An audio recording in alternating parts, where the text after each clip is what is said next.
I'd like to welcome all of you. My name is Judith DeMaio, and I am the Dean of the School of Architecture and Design at New York Institute of Technology. And before I move on to our lecture, I would like to make a few comments. Please remember to turn off your cell phone, and that means I better remember to do the same. Second, as stated on our invitation, we are an AIA CES registered provider. So those of you who are AIA members, sign downstairs on one form. I think there are two forms, and put your AIA number there, or at least your phone number. And registered architects, there's another form which you can sign so you can get your continuing education credit. Tonight's event is the third of our spring lecture series. The subsequent lectures tonight are as follows: the Comprehensive Coastal Communities Competition about Hurricane Sandy, and it is a student-led project by our students at NYIT, and I've just been informed by my Associate Dean, Frank Mruck, that our group of students has been selected to our finalists in the MoMA video conference, so congratulations. That's wonderful. That event will be tomorrow night here. There'll be a presentation and discussion at Steelcase. I think the invitations or announcements are downstairs. Calvin Tsao of Tsao McCowan was supposed to speak on April 30th, and for a variety of reasons, we've postponed his talk until the fall. Calvin's a great friend and colleague and is very active right now in China, and his office is in Soho. Then our final lecture will be by Pierre-Antoine Gauthier, who is the Chief Inspector of the Monuments in Paris, of Monuments in France, and he will talk about the Villa E1027 by Eileen Gray. And that will be out in Old Westbury on May 14th in Education Hall. The lecture is accompanied by an incredible exhibition, beautiful models, the original pages from the book Architecture Vivant, which is a whole issue produced in 1929, and it's dedicated to Eileen Gray, and you'll see all of the various murals that were painted by Corb. I've been there last summer with Pierre-Antoine, and I'd acknowledge Jan Grebin in the audience, who's curated the show and got this going, one of our faculty. And I hear the furniture is going to be all put back in the house, and so it would be a great, come to the lecture, meet Pierre-Antoine, and I'm sure you'll be able to get a permission to sneak into the house. I'd like to thank Jennifer Mitchell, the School of Architecture and Design Special Events Coordinator, for coordinating this. I would also like to thank Samantha Thompson and Laura Hidalgo of Steelcase, this wonderful space that you have been letting us use for the last 12 years. And finally, I would like to thank the Friends of the School of Architecture and Design, some are who in the front, who have graciously sponsored this lecture and sponsoring an incredible lecture series for us. So let's give them a round of applause.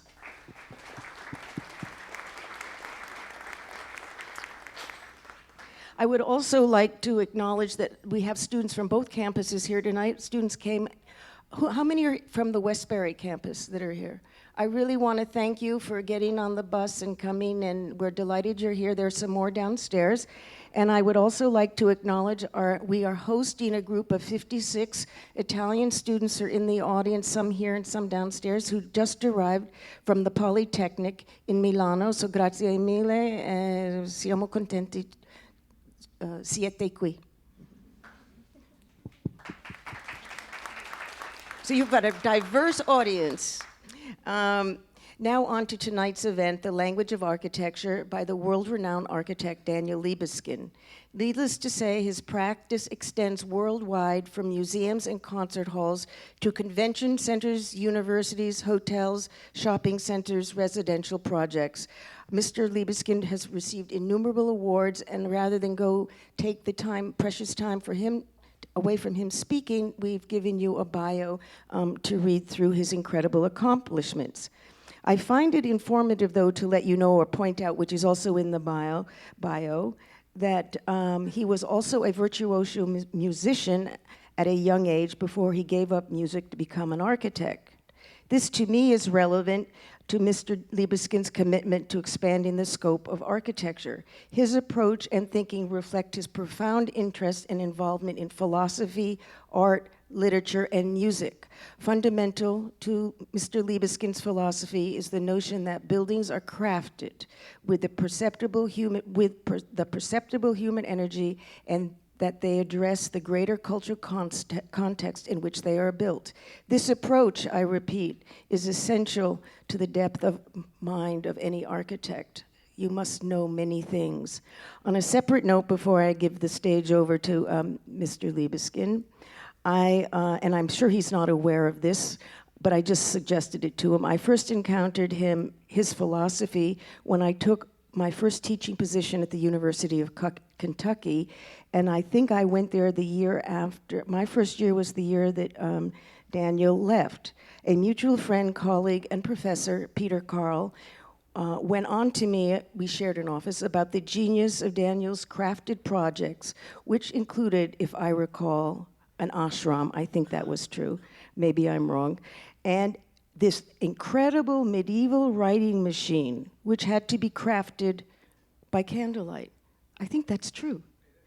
And I have had no clue. It was my first teaching job, and I'm like having enough crises trying to get everything organized to imagine constructing. I hear this beautiful students creating these beautiful machines. Ironically, this is the first time we've actually officially met in this kind of environment, so without any further ado, please welcome Daniel Libeskind. Thank you so much. I really appreciate it. Thank you. Thank you so much. I'm delighted to be here. I'm sorry that I'm late and that I think, do I really need this? There's an echo. It'll help. There's an echo. Yes. Is that all right if I speak like this? Do you hear an echo? Yes? No? Okay, I hear an echo here, but that's probably my hollow head is creating the echo.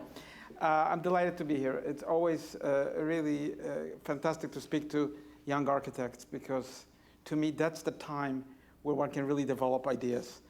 And I often think back that how much time I wasted as a student, where I could have been using the time to do things that are really, really creative. So good luck in what you're doing. I wanted to share with you a few ideas that I think, to me, are very important. First of all, in an era of such fantastic technology that we possess in terms of building buildings and visualizing buildings, I still believe that really the very traditional notion of drawing and making by hand is extremely important. To me, that is the source of architecture. And I really developed my work from drawings. I didn't start by building. It took me a long time till I built my first project. I was not a young person when I built my first building. But I believe, like Vitruvius or all the great architects I admire in history, that drawing is the source of architecture. And even when I had no buildings to build, no programs, no social context to build a building, I believe that drawing is a path that an architect might take that leads somewhere to an interesting place. And I created groups of drawings which I considered architecture. Now, clearly, it's not architecture. Nothing is fully architecture anyway, not even a finished building, even a masterpiece, even a city. But I believe that drawing is a structure, and I believe that to be something that carried me and continued to involve me in structure, architecture, and planning. And I continue to draw. I recently developed a series of 100 drawings which don't really deal with buildings, but are drawings of architecture. And certainly to create drawings for buildings, to create images of buildings, to create ideas of buildings, I really believe that drawing is an essential aspect of the art of architecture, including making models. I didn't show you the machines or other things that I believe are equally important, but since everything to me comes from the drawing, I want to emphasize that drawing by hand, drawing in a certain sense, in a visceral sense, without the horizon of technology, is an important aspect of making something. And that brings me to another notion which I believe has been suppressed in contemporary world, the notion of expression. It is allowed in the arts, expression, but when it comes to architecture, it's really a dirty word. We think of expressionist architecture, we think of, But to me, expression is the key. As one of my favorite profound philosophers, which I'm sure you've read, Friedrich Nietzsche, at the end of the 19th century, looking at modern architecture, said, modern architecture is like a beautiful woman who has a completely empty interior, just a nice face, but a completely empty interior. And much of modern architecture is a beautiful face with an emptiness of that beauty. So expression, to me, is more like what we find out when we buy an espresso coffee. What is an espresso? It's an expression, or an expression of the orange juice. It's the essence of something. It's not a style. It's not an additional thing. It's really the thing itself. And I had a chance recently to design a house for a couple. It's my first project for a house. I never had a chance to design a small project. It's a tiny house in Connecticut. And I thought this was such a great project. I didn't have to deal with big meetings. I didn't have to convince large bodies of politicians. I didn't have to. I just worked with a couple in a beautiful landscape to create this house. And this is a model of the house, which shows you that it is really seen in different angles, because it is in Connecticut, and it is in a beautiful place that is part of the landscape of the house. Now, the house is not just a form, but it is designed to express the way this couple lives. And they did not want a house that looks like a house. They didn't come and ask me to do something. They said, Mr. Libeskind, we are art collectors. We are experts in art. We've studied all the houses. We've been to the Rietveld house, the Farnsworth house. We've been to all the great houses, Zaha's houses, Ram's houses. But we selected you. We'd like to work with you. And I said, why? He said, because we have works of art. We don't want anything in our house. We want the house to be a work of art for us. So when we sleep, when we eat, when we entertain, we want the house itself to inspire us. So I thought about it a lot. The house is, as you can see, stainless steel, completely, totally stainless steel with a very particular sense of the interior and exterior coming together. And as you can see, the interior is really developed in these models, as you can see, but it is solid wood. It's not veneer. It's thick oak. And everything is sort of built in. I was able to design the lighting, even the equipment in the house, the chairs. It was a sort of Gesamtkunstwerk for me. Very small, but a house that has a drama to it, and a house that really expresses a way of living which my clients wanted. So it's not really my house, although my wife, who is here, Nina, is very jealous that we don't have a house like this. But it's about fluid space. You saw that plan. It's a folded form. It has many complex, intimate spaces, but also some larger spaces. I was able to design many of these things that are everyday things, sinks and baths and showers and kitchens. The house itself stands on this solitary open landscape with two large trees, illuminated really from within, very warm internally, more like a cave, and very abstract externally, reflecting the colors of the landscape. It doesn't really have a stable color because it's reflective, so sometimes it's blue, green, brown, depends on the seasons. And it's really something I thought about, that the expression of a house is in time. It's not only in space. How does the house feel in the winter, in the summer? How is it oriented? How does it become sustainable? There's no big windows. It has rather small openings, which create these porches where views and extensions of the space are. So it's just a small sort of statement about the need that I believe every building has to express not only the program, but the space and the place. And this is a beautiful landscape in Connecticut. I don't have more photographs of it, but I think you get a sense. Something very different from expression is trauma. I think the 20th century, 21st century, we see trauma as part of everyday life. We saw it in Boston just a few days ago. And I've had the chance to work on a number of projects that deal with trauma, whether it is the Jewish Museum in Berlin, the Danish Jewish Museum. Today, a couple of days ago, it was announced that my project for Belfast, the peace building and center of reconciliation between the Protestants and Catholics at the Maze prison in Long Cache, is received permission. So I believe that trauma is an important theme. in architecture. And I had a chance to win a competition. This is a sketch of it in Dresden. It's a project that deals with a military history museum of Germany. So this is the largest museum in Germany because war and military have been such a fatal and important part of German history.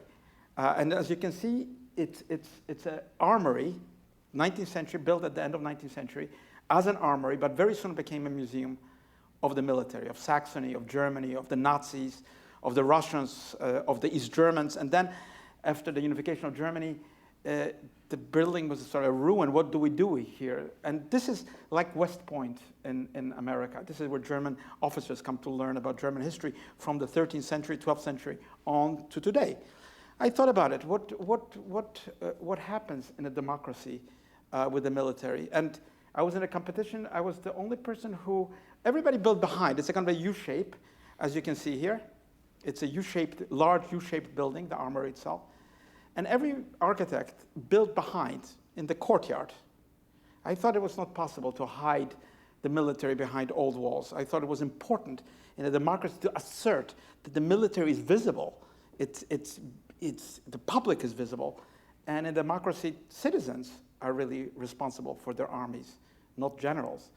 And so here you can see, and you can see the very special movement of this vector, which is completely cutting it through the building. It's a completely different building than the armory, as you'll see.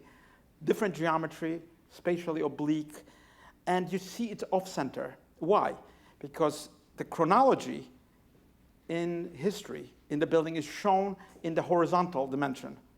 So chronology from 13th century go around, and suddenly it's interrupted and completely dislocated between these 2 points, 1914 and 1945, the fatal years where German militarism destroyed really Europe and culture in general. So this is a very bold assertion that within the military history of a country, there is a question to be asked. And this is not a peace museum because it's a military museum, but within this space, the exhibitions deal with questions. There's no answers. Why do people follow fanatical leaders? Why do people participate in organized violence? Why do people march and murder? And so that's really the framework of the museum. Now, the tip of this space is also very important because one side of it gives a view of Dresden, a city that has really been reborn from the ashes of its bombing. But the point and the self-similar shape to this triangle mirrors the triangle, the 3 points from which Dresden was bombed in the Allied bombings of 1945. So there's a simultaneous presence of the view of a rebuilt Dresden. The Frauenkirche, the Baroque buildings were rebuilt actually as I was building this building. There were still ruins when I started. It took many years to build this building. At the same time, it registers the geometry of the destruction of the city, which is a new city today. You can see in elevations and in these drawings the relationship between the new structure and the building. And you can see that the form is not an illusory form. It's not a facade. It is a truly three-dimensional space that moves through the building. And as you rise up, there is that space that takes you outside of the museum, which brings the public in front of the walls of the armory, which I think is something interesting. People are suspended in a space very high up over the armory itself, suspended in a space visible to the rest of the city because it's on a hill, like all armories and all military installations, highly visible. And within the museum, you can see the 19th century history. You can see then the column structure of the armory cut. And I really cut it very radically, just 2 cuts which cut into it. And you can see that through this cut, then there's the concrete structure of the new extension, which has a totally different sense to it. Spaces are totally different light, different material. This is the stair that takes you up. And within it, the exhibitions. And this is a fascinating thing, which I didn't know, how human beings have employed animals to kill and to murder. Not just lions and elephants from old history, from Hannibal and back, but bees, monkeys, dogs have been used in modern warfare. It's shocking to discover, well, we know that bacteria and other elements are also being used to maim, kill, and eliminate people. So the museum has an interesting story. I work very closely with exhibition designers. You can see here in the upper section, there are two sections of the building. In the upper section, you can see the integration of the central stair. There's a very interesting 19th century stair that informs the building. And I wanted to preserve it, but present it in a very different, non-axial way within this sense of space. And you can see here on the left, you can see the stair, and around it, you can see that wedge-like new space. In this case, it's an exhibition of toys.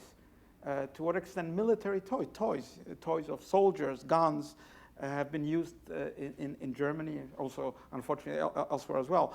And the equipment is shown in a very emblematic way. It's not about showing weapons, not at all.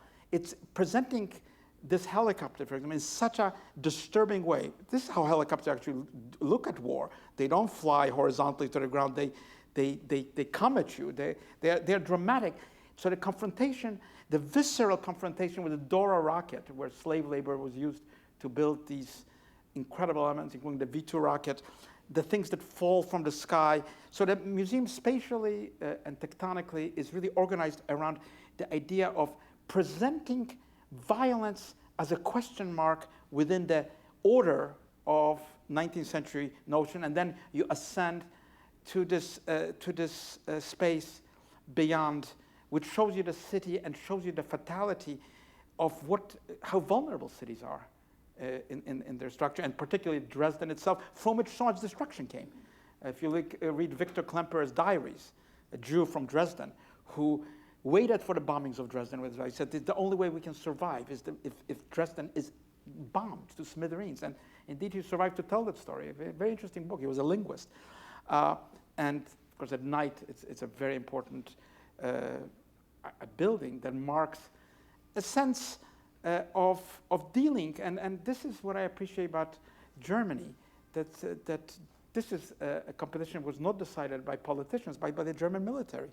I had another project, the Imperial War Museum, where my work was not judged by the public, but by generals and admirals. The same thing was here. This is their museum, the Museum of the Bundeswehr. But I think it's an important sense that museums not only entertain, but educate. There's, of course, a big restaurant in a museum. There's a large auditorium. There are things to do for kids. And it's one of the few military museums I know in the world that has large public coming, not people who are interested in weapons and wars, but people who are interested in society. In fact, when I opened the building, the German Minister of Defense, General de Maizière, took me aside and showed me a piece of the exhibition where his father was also a general in the German army in the 50s. So it's something about tradition and breaking that tradition in a radical way and showing something that might inform and change. The word urbane is something I'm interested in because it's not just urbanism, but urbane, it's a certain level of sophistication, a level of contextuality, but also transformation of history. And I had a chance to design in one of the most beautiful cities in Germany, Dusseldorf. It's a very historical city. It's maybe the most elegant city in Germany. Munich competes with it, but I think Dusseldorf probably has more Japanese restaurants and jewelry stores than Munich. I had a chance to design, compete in this city. At the end of the Königsallee, that big, on the right, you can see that big boulevard, which is the main street of Dusseldorf, which ends in a park, the Hofgarten, the park of the kings. And there were 2 blocks which were empty for various historical reasons. You can see on the right and on the left historical buildings, the Great Opera House, museums, and so on have been designed around the park. But 2 central sites were left, and there was a competition. They're blocks, big blocks, very rigidly zoned as block building. What do you do? So I tried to respond. How do you create office buildings? They are retail. How do you create a social sense of space while, of course, following the rules? The front facade on the park has to be straight, has to follow that line. The facade on the left side, which you see, also has to follow Königsallee, so it's very strictly zoned. Then I tried to create, on the south side, a piazza, which was never completed, shadow plots. So how do you use the regulations, which are very, very strict in Germany, to create, rather than two big square blocks, something interesting? The model. And you'll notice within this complex, I also introduced very radical cuts within the building, which I wanted to bring the garden in a dramatic way into the buildings and also into the public in a vertical way. You can see it's a rather large complex of buildings. And here is a picture of it from the park. And the large cuts, which are really, well, this is not the last drawings of them, but you get a sense that things are truly growing within them. Now, this is the building as it is being built. It will be finished, I think, in September. I used the stone. Actually, it's the first building I could afford to use a stone. I never had a building where I could have a budget to use real marble. But I was able to do this in this case because the client had the resources. And you noticed I used the elevations to activate both the feeling of the park. This is from the park side. So you see this basically from the park through the trees. And then on the shadow plots, urban space, there are the active passage, the retail sort of galleria that takes you to the park. And you get a little bit of a sense of the building. It has fluidity, it has rigidity, it has also, I wanted to break the scale because very large buildings, very large office blocks really with ground floor retail. But I want to break the building so that even within its unity, in terms of using the orientation of the building, louvers, various functional necessities to really express the variety that is inherent in the different positions of space within the building. So you can get a sense that on this large street, the scale has changed. This is right on the corner of Königsallee and Shadowplatz, very large. And these large cuts are not just grass growing, but I don't really have the right images to show you there are really sculptural elements which have to work technically by feeding the water and getting the right plants to live. It's really kind of an experiment because no one has ever done it. And I'm really, we are very anxious to make sure that all the technology works so that flowers don't wither and the vegetation isn't like the flat vegetation that you see on some walls, but really living vegetation that is sculpted in a particular way. You can see here from the cuts are not yet finished, so you don't see the insertion of the structure of vegetation, but you can see here the entrance to the park from the city side. So it is a very dramatic, interesting building with many very elegant stores. Boston Consulting Group owns one of the buildings, so it's a special place. Singular. That's something that is hard to achieve in architecture, something singular, because architecture is so involved in the prose of the world, not in the poetry. It's a very prosaic field. How can one achieve something singular, particularly when one is working in an environment of extreme high density? This is in Singapore. Extreme high density, the land is very expensive, so every square inch costs a lot of money. And here is high density neighborhood being constructed on Keppel Bay, and Keppel Company is our client here. What do you do? Well, I wanted to activate the waterfront to create a number of different types of buildings. Some buildings which are sort of the villa types, between 7 and 15 stories high, and also the 6 towers to accommodate this density, but also to create a boardwalk, to create a variety, to create a sense of active city. On the right side, you see the previous development of my client, more modular, more monotonous, more just repetitive. So it's hard to be singular because singularity means that you have to figure out every building, even the mirror buildings are different buildings. So here is this high density project, and the idea is to really give every occupant, every apartment a different sense of space, including when you're in the towers. The towers have also the bridges, which are green. Bridges are really accommodation for entertainment and other activities. And the crowns are green as well. But you can get a sense of creating a neighborhood here.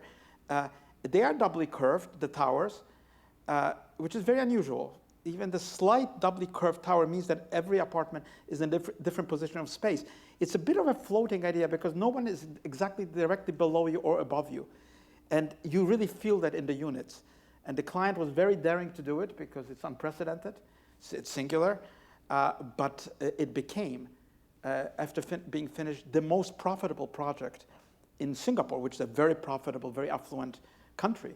So it also shows that there is a desire of public to have a different sense of, and I just show you, students of architecture, the complexity of planning of the different apartments, different layouts, and creating a sense of community here with pavilions, restaurants, clubhouses, which have to work at night, which really bring this part of the city, which was rather really abandoned near the industrial quarter of Singapore. And by building such high density, to leave as much open space as you can. And I think that was a success for this project, because I was able to leave quite a lot of green space with walkways, bicycle paths. And I think this is what people appreciated, both my clients and people who have bought apartments here. So it's interesting. Because you're students of architecture, I wanted to just share with you one story. At one point, my client said, you know, Mr. Libeskind, it's just too much, like a double curve. We'll just have one curve, and, you know, why not? You know, we'll save money, it's good enough for us. But the redevelopment agency of Singapore, which is interested in architecture, said, you know, we approved this project because of the double curvature, because that gives it that air, that breath of tropical sense of life there. So in a way, my clients were forced to build a double curvature, and I think they're glad they did, because they made a lot of money out of it. Archipelago, it's a concept. It's an intellectual concept. There is an idea of thinking like an archipelago. You know, you can think like a mass of land, or you can think of a thought where islands of difference are informed by moving waters. It's actually Albert Camus originated the archipelago concept of thought. But I thought it could apply very well to a city plan. And I had a chance to win a competition for one of the largest, if not the largest, city planning project in a historical city. It stands in Yongsan. It's a center of Seoul, Korea. And it's on this land. It's the former railway lines. Right next to that big building you see, which is the station, Yongsan Station. So a new link, transportation link, links to the waterfront. And you can see those towers, the large blocks built in the 70s that block the water. It's a dead area. But it's in the center of a 600, 700-year-old city with all its traditions. And I tried to create a scheme which does not impose some abstract order, like let's put a grid of New York City because it works nicely. The reason I didn't do it, because the requirement is very different. The requirement is for an office business district, housing, culture, and extreme amount of retail. So you can't just impose. So what do? I was inspired by, Korea is an interesting country, interesting culture. The Shilla crown, it's a dynasty that created really musical notations, first government system that had transparency in Asia. I mean, a lot of things. I thought, okay, it's like the crown of Shilla. Let's take the idealized crown, which would be some sort of a rationalized grid, the most rational thing, and let's see how it is affected by forces of the site. And you can begin to see that if you follow it, it's not it's not an animated cartoon, but you can get a sense that suddenly there is a specificity in this archipelago. It begins to be connected by other things than just by geometry, which is green space, pedestrian paths, views, orientation of buildings. So in reality, it becomes a series of neighborhoods that are connected by green. And it is not, of course, it has traffic. It has almost 30 of the world's tallest buildings on it. So that's how big the density is. I'm not doing all the 30 office buildings. But there are many, many high-rise buildings. So there's a lot of hardscape. How do you counter that in a counterpoint? So I created this plan, which reflects the idea of the master plan, that there are different neighborhoods, different senses of materiality, different senses of reflectivity. It's something emblematic. Don't think about it too prosaically, but it's an idea which was developed in great depth over some years with, I think, probably thousands of experts of all sorts, from traffic to ecology to sustainability to money. I mean, it's a large project. And you can see slowly how this archipelago with the identity of its neighborhoods, which are different and yet related, connected by the pedestrian and traffic system, works within this extreme density of Seoul, Korea. And here you can see the aerial view, how it's very rational, but not apparently so. You can see an obvious order, and yet it is ordered. It is very, very much planned and programmed with all the very ambitious and very precise economic and social ideas of the city. I show the sections because beyond really just the building, the retail valley, the valley that connects, in order to bring this amount of retail, you have to carve the buildings deep down and give them light in order to just accommodate the amount of economic necessity to make the scheme work. And so this is one of the largest retail areas probably in Asia. And you can see in sections how deep the sections are. I mean, there's an entire city. There's even a train underground that connects you to the different shops.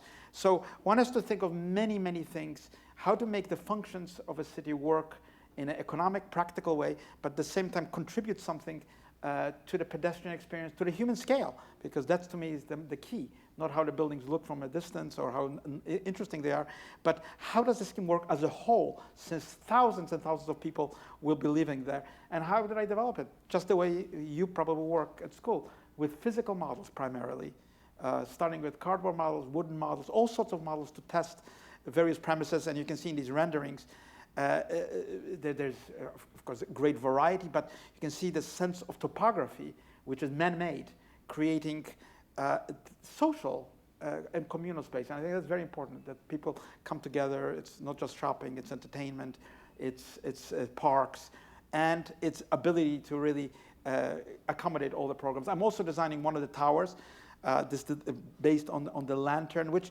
has many qualities, bringing really green spaces all through the offices, creating rather a different sense of, it has to be a very practical office building. The Koreans are probably the most practical and hard businessmen of any country that I've ever met. So it has to be all cost effective. Also these towers that I'm building, where you saw those blocks blocking the river, that's social housing. Now, I had a good luck and a good chance to receive the project. I didn't get the expensive towers, but the social housing. How to convince people from the social housing blocks who pay very little to move to new buildings that cost the same amount. So this is social housing that I'm showing you. This is not housing for the rich. And I created a new structure. I work with Arab. We patented the structure. It's a core structure of concrete with thin walls that stagger out of that central column and give the ability to create an interesting wavy building without any premium cost for structure. So how do you make an interesting building, which is a social housing building that has the ability to create a form? So you can see it here. The cores, concrete, you can see the connections here. You can see the fins, the double-story fins, and you can see the fact that then you don't have any columns and any structure within the blocks. So you can have division of apartments in a very flexible way, which is part of their required program. Some large apartments, smaller apartments. So so everybody can have a view, and the towers then can really work together without any special needs. And you can see them here. That wave is really created by the structure, not by an aesthetic conceit. And it's good because these are low-rent apartments. So that was something of interest to me. And by the way, I have to tell you a funny story. I'm also working with an interesting client in China. And this is to credit to my wife, Nina. Our client, Mr. Wang Shi, created an incredible city, a model city. Buildings of Tadao Ando, famous architects. It's a low-scale, beautiful city near Hangzhou. Residential, cultural, there's new learning, Confucian learning, music. And we were driving with our clients through this beautiful city, and it's so clean. It's like Beverly Hills. So Nina asked, there were hundreds of people cleaning the streets, sweeping the streets. She said, where do these people live? There was a complete silence. But 6 months later, Mr. Wang Shi called us and said, I've been thinking about that question. It's clearly not an ideal city if the workers have to live in villages. So Mr. Libeskind came to design really low-cost housing in China. So I'm proud to say I'll probably be the first architect not designing a hotel or a tower or a shopping center, but really low-cost social housing. And I believe that's important because too many architects are not concerned with it, but I think that's what the world is facing. So here it is, Yongsan. There, the Central Tower is Renzo Piano. There are 20 of the friends, acquaintances, very good architects from around the world working on different projects here. And I hope this will be built. It's a very ambitious project, as you can see. Rebirth. I have to end my talk here because we're in New York. A rebirth. It's about New York. I'm often asked, where was I on September 11th? And it's such a strange thing. Because people think I was in New York, or where was it? Everybody remembers where they were. After working for many, many years, 13 years, on the Jewish Museum in Berlin, I won the competition in 1989. Believe it or not, the Jewish Museum in Berlin opened on September 11th, 2001, in the morning, 10 o'clock. And I remember going to the studio and saying to Nina, to others, it's a fantastic day for me. It's the first day I don't really have to think about German Jewish history because people can enter the museum. They can see the exhibits. It's up to them to have the experience. And by 2:48, 8:48 New York time, afternoon in Berlin, we saw the images. And the Jewish Museum closed its doors. Uncertainty, just the museum closed its doors for the next 3 days. And I suddenly realized you can never think that you know about history, because history is connected in strange ways, but it is connected in strange ways. And it was at that moment that I actually decided I'm coming back to New York. I had no idea what to do, but I felt I want to be back in New York. And that was the decision I made then. And how strange that I wound up to be master planner of Ground Zero, which I called Memory Foundations, because it deals with the memory of that attack, what it meant. And at the same time, foundations for New York that is the best city in the world, as far as I'm concerned. And this is what informed. These are sketches. First of all, not to build anything on about half the site. The site is only 16 acres.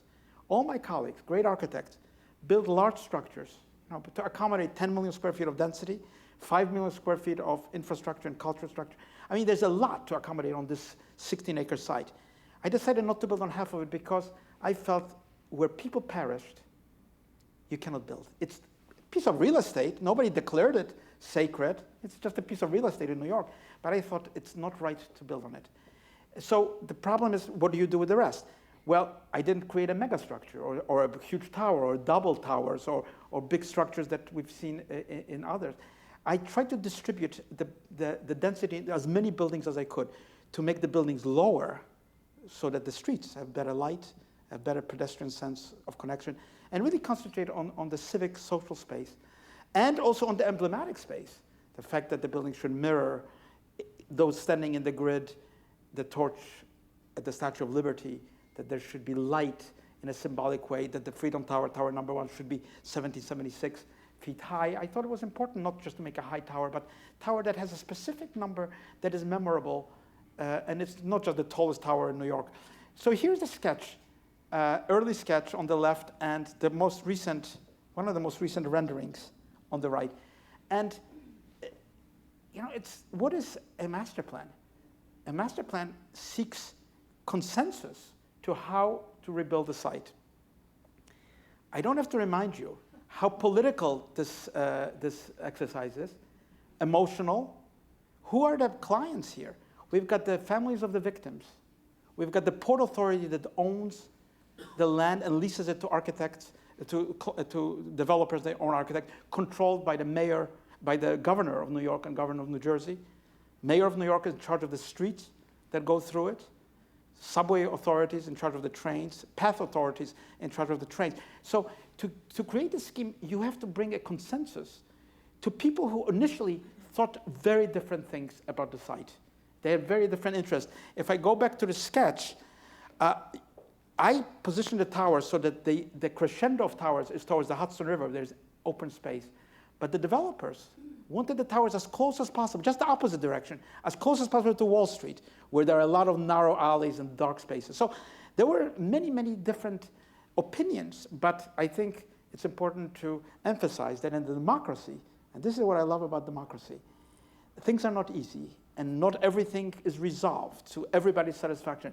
But the compromise allows one to build something that is truly meaningful, not just something that a king or a dictator would order to be built, and it looks that way, and everybody says, wow. That's not of interest to me. So this is my original model. You can see the distribution of density into that crown of buildings that leaves the site itself empty for the memorial and for public space, and creates a connection to the neighboring streets. And that's the master plan. The red line is, even though the buildings are standing in the grid, they face into this torch-like formation. The green, the footprints, the empty space, the purple, the slurry wall, the angle, the wedge of light, which is also an extra public space that I added, was not in the competition at all, because I think we need as much public space in Lower Manhattan as possible. And because you're architects, I just want to show a diagram that it's not just what's on the street. That's the easy part. It's what's underneath. We've got 75 feet under the street level, which is really the whole city. The trains are running, the lifeblood of New York, from New Jersey, transportation, all the systems. So how does one deal with this in order to create a city? That's maybe the most difficult challenge. How to organize this underground with its security concerns, with all the things. And that's really what I worked very hard, because the infrastructure underground has to be first before the buildings are built. The buildings will come as they come, but you have to build the foundations before you do anything. So the slurry wall, which was revealed to us in a tragic way, we should have never seen it. It's a foundation. And I have to tell you, I was standing with the architects, all the architects in the competition, at One Liberty Plaza during the competition on a grim November day, looking down. It was raining and bleak. And somebody said, does anybody want to go to the site? And everybody said no. It's much better to see here. We can see the site very well. Nina and I decided to go down, with these galoshes, the cheap umbrellas, with one of the engineers of the Port Authority. And really, my life changed as I descended that ramp to the bedrock. And that's when I realized what New York is about. It's about that place where people perish, but also from which New York rises up there, and from that foundation wall that all the towers are built. And this great wall it's a dam, actually. It's a feat of engineering, because on one side, the left side is Hudson River. The pressure of the water had this wall collapsed. All the waters of the ocean, of the Hudson, would have flooded. I mean, it's an amazing realization. And I thought it's a spiritual realization too. This is something important for the site. And despite the complexity, how to preserve it, it's part of the museum. And I want to say this, that usually when we see foundations, we see them as dead foundations. In Rome, in Athens, you see foundations of buildings that are gone. So you can expose the foundation.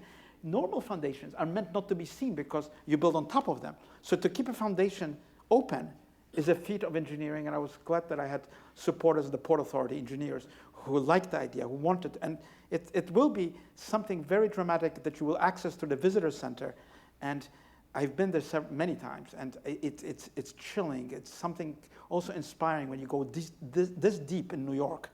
Nobody has ever been this deep in New York, except construction workers, and maybe emergency workers, and those firemen, policemen, people who perished. The plaza itself, very important for me was the water. In the competition, I indicated from the very beginning that waterfalls should be part of the memorial, because I felt that not just nature coming into this hardscape, but the sound of water was important for intimacy of reading the names, of being there. And I'm glad that in Michael Avrad's scheme, the water is an important element, and it really works. If you've been there, you don't hear the cars. You can have a moment of a different time there, and that's important. And by the way, the press of New York was very crazy. They thought it was crazy. Niagara Falls in the middle of Manhattan. What a stupid idea. But look, you have to take your ideas as far as you can. You don't always win every battle.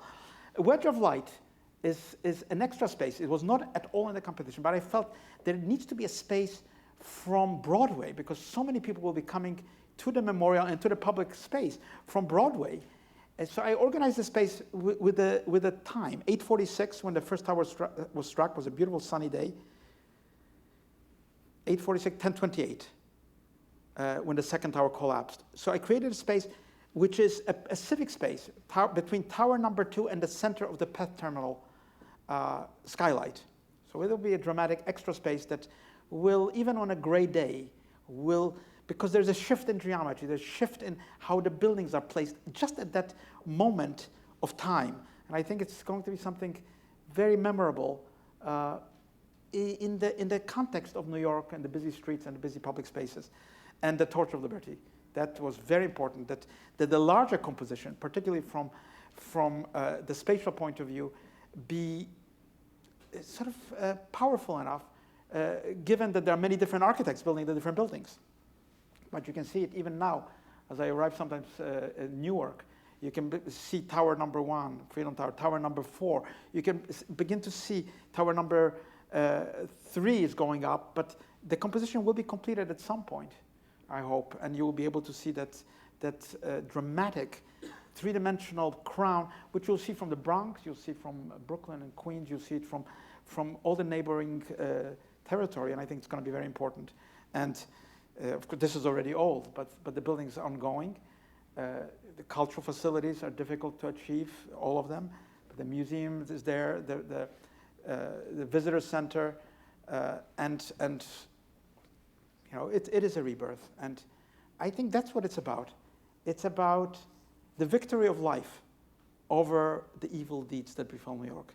And you know, I was an immigrant to New York, so I don't show this lightly, because actually I was one of the last immigrants to come by boat. I didn't arrive by airplane to New York. So arriving on the boat, that's the most fantastic feeling, because Manhattan was built, it was a kind of an island. And I remember getting up, you know, woken up by my mother with my sister, standing up with all these immigrants from all over, standing on the ship, and you're going to see New York. And after all the things, you know, I've seen pictures of New York, I've seen movies, I had books, I had picture postcards, but there's nothing to prepare a young person of 13 to what New York looks like. It's nothing that you can ever imagine.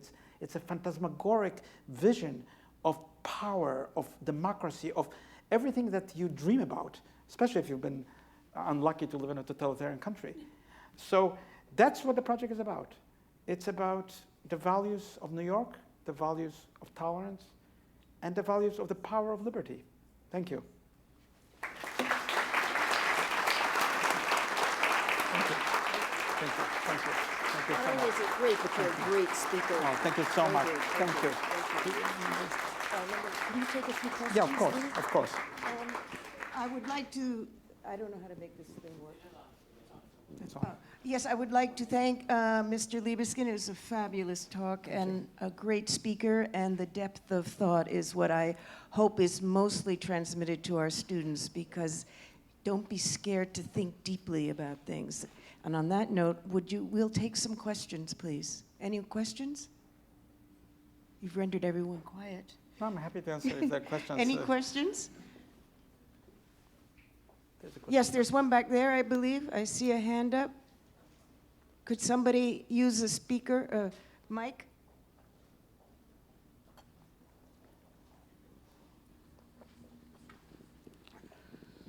Hello.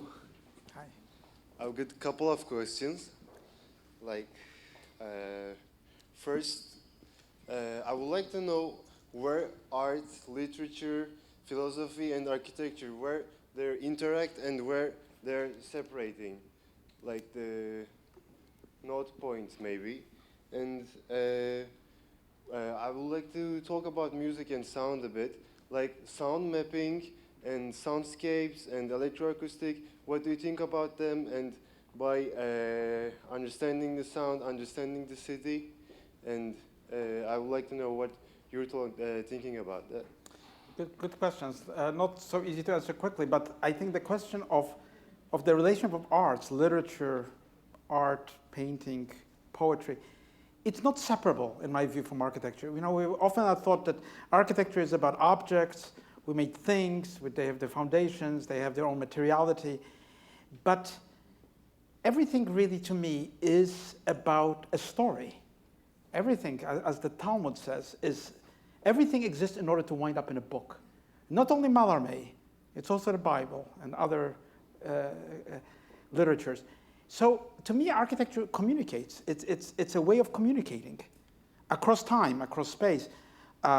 It's not like a book in a normal sense, because you can't read it the same way, but it involves the same capacity, because it's about emotion, and ultimately about spiritual sense, because we experience their life in cities and places and how spiritual ultimately. You know, it's not just a functional experience, which has been way too overemphasized in our times. Buildings are certainly spiritual. They are heavy, they are not easy to handle, but if they have a sense of saying something, and every building says something. The stupidest building in New York with a bland facade tells you a short story. I've got nothing to tell you. A lot of buildings tell you, I've got nothing to tell you. But some buildings, great buildings, interesting buildings, old buildings, new buildings can tell you something not very obvious. So I do believe that all of that cohesion of the arts is the communication. And what does it communicate? It communicates from a soul to soul. It's not about statistics. It's about people. It's about human beings.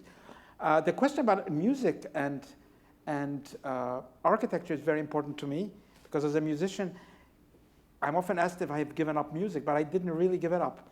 I just perform it. I have a different instrument. You know, architecture. It's an instrument, and it's also an acoustical instrument.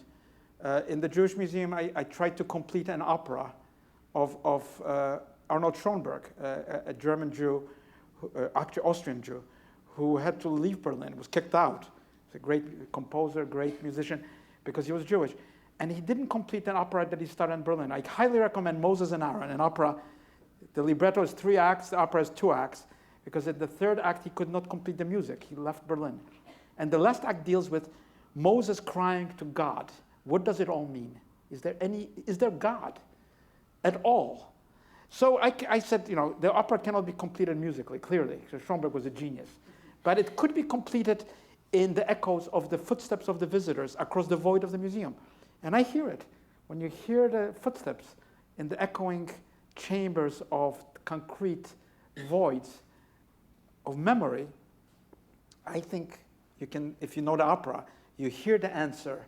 You hear the answer that Moses never got in the libretto of Schoenberg. So this is maybe an aside, but I think very important. Acoustics in practical ways. For example, in this room, we should not really need microphones. It's not a huge group of people. Should be acoustically able to speak without a microphone. So when I designed the music center in Dublin, on the Grand Canal, I tried to design the interior of it so 2,200 seats. You don't need a microphone when you're on the stage, and it works. I worked very hard. It's not so, you know, it's a science, it's an art to get the acoustics right. So acoustics is important. And beyond that, of course, the idea of music itself is such a fantastic idea, because music is so architectural. It's music, and architecture is musical. That's why I don't like the monotony in architecture. I don't like the monodic, the insistent repetition, but I like the differences, and I try to build them into a more conscious and coherent approach to designing a building, or even a city plan. So it's not a metaphor to me. It's not just like a metaphor about music or using 3-2, 5-6, dissonant, and it's not like that. It's not a transliteration of the musical vocabulary, but a sense of orientation that music gives you, and it gives it in the most mystical sense, because what is music? Nobody knows. Nobody can answer the question, what is music? It's organized noise, organized in a way which speaks to us. And the noise of yesterday might be a music of tomorrow. If you listen to Lachenmann, one of my favorite composers, German composer, he has a critique of music. His music is fantastic because he thinks that people who play in orchestras are slaves. They repeat things, they have to work. This is not music, he says. Music is about creating freedom, and his music is I mean, to most people, I have to I really listen with my earphones because my wife told me, turn it off. But it's fantastic. It's really an amazing effort to transcend the bourgeois 20th century enslavement to a particular order, militaristic order, he says. He even says that, well, look at Mozart. What did Mozart say about music in his letters? He said, to me, all music is summarized by dropping a glass on the floor. It's kind of violent, baroque, beautiful thought, but again, music is important. To me. Thank you. Thanks. We'll take a few other questions. Yes, could we get a microphone over there, please?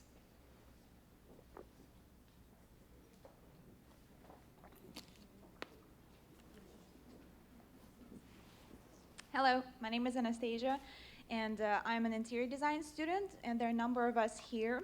So for us, it's important to know what's your philosophy of the interior architecture, because the person spends a lot of time inside of the building rather than outside. So what would be your suggestion for us? It's a great question, and recently I realized that it's very important. For a long time, I didn't really think so much about interiors, but recently, somebody asked me, it was a few years ago, a company, an Italian company, Olivare, came to me and said, Mr. Libeskind, can you design a door handle? So initially I thought, this is ridiculous. You know, why would I design? Then, of course, my wife is always smarter than I am. She's like, why not design a door handle? So I designed the door handle. I called it Denver. It's a kind of a sharpish, I like it. Door handle. Okay, then somebody said, came to me and said, no, you have a door handle, but do you have a door? So a company, a very good company, said, can you design a door? So recently in the Milan fair, this Milan Salone di Mobile, which just finished, I presented a new door. It's a regular door for offices, for houses, but suddenly I decided, why should I be specifying doors from catalogs that I don't really like? Let's think about a door. So I designed, a door cannot, it's a very subtle thing to design because every door is the same. But how do you design a door that doesn't really look like it closes the way a regular door, it kind of hangs, it looks like it's not attached to the wall, it's suspended. That's the door that I designed. It's commercially produced. And recently, Artemide asked me, could you design a lamp? So I designed a lamp. And suddenly I realized what you're saying is very important, that I've underestimated the importance of interiors. That architects, of course, create the big ideas, the big spaces, but I agree with you that interiors are extremely important, and this is the first time I became appreciative of people like Frank Lloyd Wright, who really designed wallpaper, who designed all these fantastic things. So I embarked, and I have a little studio in Milan, which is run by my son, Lev Libeskind, called Libeskind Designs, where we have embarked on things for to make the interiors interesting, furniture, walls, carpets, all sorts of things, sinks. I haven't designed a toilet yet, but it's probably important. Great question. I noticed a question here. So, hi. I wanted to ask you, this question was really bothering me. So, how important do you think culture is for architecture? Should the culture around the site really matter to the planning, or no? Another very good question about culture. Well, I think architecture is a very political field. Most people think architecture has nothing to do with politics. It's just art, do what you like. Politeia means the city. That's the word. It means citizens. So even a small building, I was showing you this house, I had to get permission from some neighbors who had some views of the house. And some of them said, it may be going to be too shiny for us. Some said maybe it looks like it came from outer space and it should be more like a barn. Well, it's politics. So this is interesting. Jacques Derrida, who was really a very good thinker and fantastic thinker, said to me once something that I never forgot. He said, Mr. Libeskind, I can have a thought, and I can always find some publisher or use the internet to put my thought on it. But you need a legal permission to build even a door. You know, even a door needs a legal permission. It has to, and I thought about it a lot, that legal permission, you know, the signing of the document, the legality of building is very, very important, and it is the culture. So whether you are within the culture, whether you're outside of the culture, you have to deal with it. I don't say you have to support everything. You know, you can rebel, you can deny, you can become a radical, you can become a revolutionary, you can go to jail. But I think to think about culture in that way is informative. Because for too many years when I was in school, and I had great teachers, really fantastic teachers, with John Haydock, Peter Eisenman, Richard Meyer, I always did project. I didn't believe in architecture because everything was design a nice building, do a 9-square problem. I said, like, you know, who cares about it? Is it, you know, it's legal already. It's where is the client? Where is the money? Where is the police? If you don't have those things, you don't have the order. So that's what makes architecture different from being an artist. Because if you're an artist, my daughter's an artist, you know, or my son is an astrophysicist, you can think. You're not dependent. You're completely free. But as an architect, you have to interact with your client, with people, with authorities. It's thoroughly a public art, but it's an art. We'll take 2 more questions. I know there's one more over here, and then one other. Hi, I'm Diane. I was just wondering what we learned about modernism and how, you know, it has to be completely different from a past building has to respond to your current building, that you have to distinguish the two. And why can't you just, you know, take an old building and make that be a product for your new building? I've taken a lot of old buildings. You know, I've restored the armory. I've restored the Baroque building, but not restored it in a historiographic sense. For example, in San Francisco, my museum is part of an old electrical power station, the first electrical power station of San Francisco, which was part of a City Beautiful idea, and they wanted to keep the facade, but I didn't want to have just the facade. The facade is beautiful, but I thought, you know, people should know the whole containment, the back of the station as well, because it was part of the volumetric notion of machinery in the station. So yes, I am interested in it. I'm not a nostalgic person. I don't have nostalgia for the past. I don't have sentimentality for the past, not at all. But I'm interested in tradition. Why does it have, you know, because I reject a lot of the things of tradition. And what is modernity? You're asking a very interesting question. Why are we not like we used to be? Why is everything breaking through? And it's very difficult to convince people that Disneyland is the model of the future. That's Disneyland there are many postmodern architects who try to pretend, with an irony, of course, great architects like Jim Sterling, Aldo Rossi, tried to pretend that they could bring the old with a kind of smirk on their face. But I think that period is definitely over. So I don't think it's going to come back. The irony, the joking idea, because there's no more jokes. In an era of the 21st century where human liberty is in question, where the individuality is under pressure, where violence is a fascination of everyday life, that idea is gone. To add to that, just last week, Cesar Pelli was speaking at the Hearst Tower, and he actually said that to imitate was not a bad thing, because a lot of the great cities of the world, Paris, Rome, Brooklyn, New York. Well, there you have why I disagree with Cesar Pelli. There you have it. Just in that pithy remark. But the idea that you can imitate makes it beautiful. Well, you know, imitation, that's a question. You know, it's a question of imitation. I profoundly disagree. As much as I respect Cesar Pelli, he's a very good architect, I truly disagree with imitation. You can learn from the past, but you can never imitate the past because you cannot bring the time back. You cannot, the time, you know, we are mortal. We are not gods. Too many architects think they're gods, and they can determine how to shape time, and also how to change human behavior, which I don't believe can be done. Should not even be done, ethically. We'll take one more question, and it was way in the back there. I saw a hand go up. Is that hand still deciding to go up? Yes.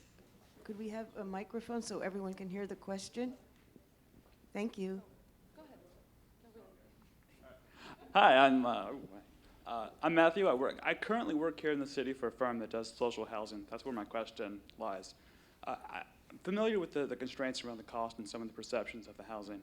But my question, what do you find most appealing in working with the social housing, and what do you find as your most difficult conquest? Good question. I think housing in general, social housing in particular, is very difficult. It's relatively easy to design a museum. Very difficult to design a high-density, interesting neighborhood. It's just by the typology itself, by the requirements. And this is actually, to me, the art of architecture. I never appreciated so much the great buildings of the great masters who did housing. Because prior to the contemporary times, architects did not do prosaic things.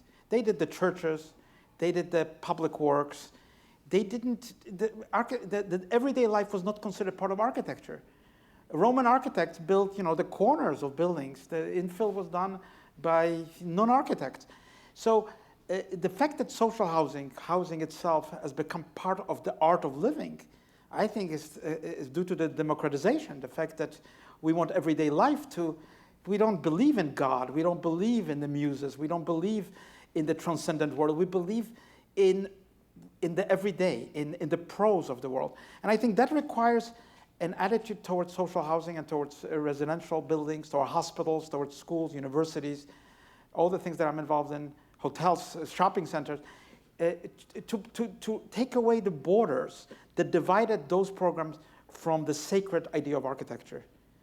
So I tried to erase the lines. I tried to erase the line between a museum and a shopping center. And when I designed my shopping center in Switzerland, that's exactly what was my strategy. Design a shopping center that looks like a museum. It was very successful. It's a very successful building. I didn't follow the strategy. Of course, you have to have the big containers, the circulation. It's all formulaic. But at the end, I tried to give it an atmosphere that doesn't feel like a shopping center, and people loved it. My clients loved it. It's a big company in Switzerland, the biggest. It's a big moneymaker. So I believe that social housing, like hospitals, like all the prosaic programs, have to be elevated to the sense of the old cathedrals, city halls, and that may very well be the future, unless we live in a proletarian regime where there are the proles who live in the slums and the lords who live in the palaces and the skyscrapers. Thank you. Thank you very, very much. Thank you, sir. Thank you. I would like to thank Mr. Libeskind for a fabulous lecture and presentation, and I hope that all of the architecture students here go away knowing you have to know a lot more than just make the building. Be expressive and think deeply. And on that note, I'd ask everyone to join us downstairs for a reception, and thank you all for coming.